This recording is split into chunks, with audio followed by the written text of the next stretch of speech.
Praise the lord. యెహెజ్కేలు 18వ అధ్యాయము 20, 21, 22 వచనాలు. పాపం చేయవాడే మరణమునందును, తండ్రి యొక్క దోషశిక్షను కుమారుడు మోయలేదని, కుమారుని దోషశిక్షను తండ్రి మోయడు. నీతిపరుని నీతి ఆ నీతిపరునికే చెందును, దుష్టుని దుష్టత్వము ఆ దుష్టునికే చెందును. అయితే దుష్టుడు తాను చేసిన పాపములన్నిటినీ విడిచి, నా కట్టడలన్నింటిని అనుసరించి, నీతిని అనుసరించి న్యాయం జరిగించిన యెడల అతడు మరణమునొందడు. అవశ్యము అతడు బ్రతుకును. అతడు చేసిన అపరాధములలో ఒకటి జ్ఞాపకములోనికి రాదు. ఆమేన్, హల్లెలూయా.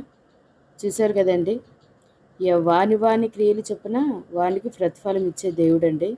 దేవుడికి ఇష్టమైన రీతిలో మనం నడుచుకునేటట్లయితే దేవుడు మనల్ని బ్రతికిస్తాడండి.